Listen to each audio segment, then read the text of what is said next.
Excellent and inspiring. But I just wanted to kind of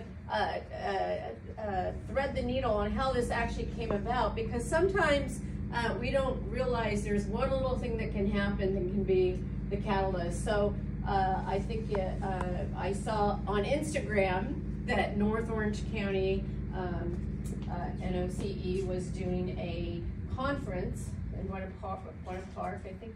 Where's Rain? You were leading that, and it was on trauma, I think, and so that kind of sparked an interest in me. So our office actually reached out and said, could I attend and make a few comments, because this whole trauma-informed education is something that is really not only something that many of your students deal with, many of us ourselves have. And as I get older, I'm a first-time grandma now. 6 weeks. I really realize that it is our own narrative and our own stories that propel us into the fields that we go into and what we do throughout that time. So as I'm ending, this would be my last term, 10 years in the state assembly and many years as an educator, I realize those stories really are the core, but it's the communication. So when I saw that Instagram, I asked to join, and then when I got there, we talked very quickly, and actually strong workforce came up, because some of you might know I'm now the budget sub-chair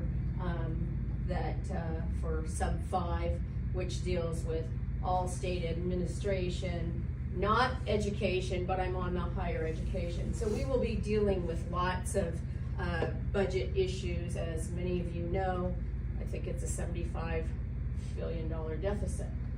That being said, in a very bad budget year, there's still choices to be made. And those choices are always about your values and your priorities. And so it does not mean that everything will be cut. There are some, you all are following the governor's proposal. Some things are slated to be delayed. Some things are slated to be one-time funding. So we've all deal with that, especially I'm looking at the chancellor and the presidents particularly here. But what I would say is these types of presentations are huge for me personally. I'll just give you an example. We did have a labor workforce hearing about 3 weeks ago, maybe a month ago, 3-4 weeks ago. And there were lots of data that was given to us. And it is the stories and the narrative and the impact that makes a difference for me as a chair.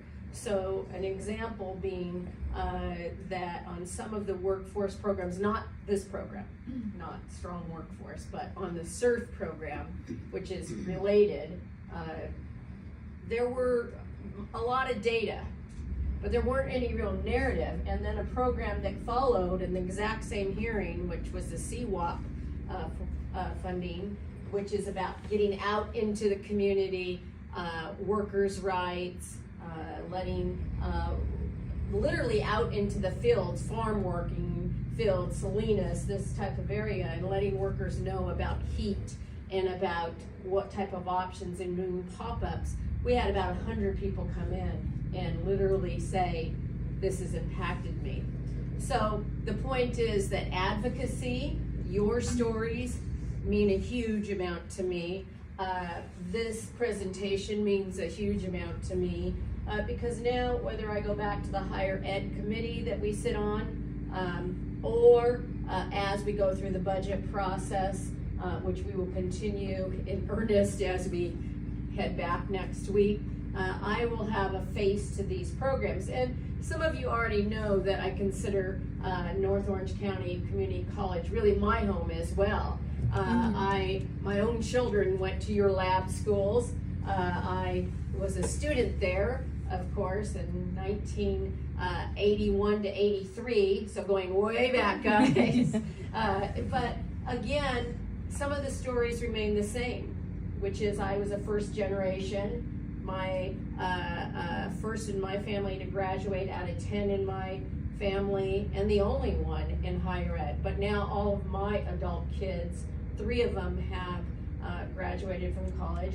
One is still figuring it out, but he has a 2-year AA. So there are lots of pathways, and so everything you said, whether they're re-entering, whether they're changing fields, whether it's coming from another country, whether it's a second language, you do it all. And what I got most out of all of this is your passion and your commitment to students succeeding, and that just means so much to me. And we've had many talks and discussions, and I know you're dealing with lots of things as far as numbers and all of that, but there's nothing that's more valuable than what I see here. You talking about the iBest, I mean, that just makes sense. And so often we try things and then we have to U-turn because that didn't really work.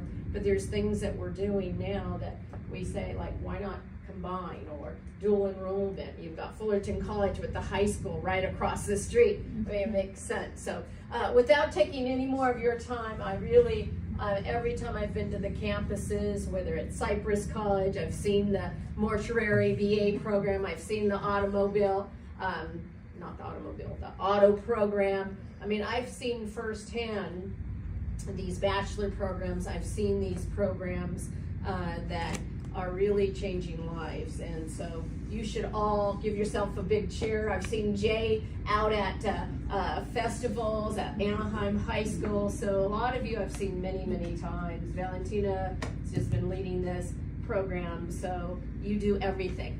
All 3 of you are not only hired but inspiring. Thank you. Thank you.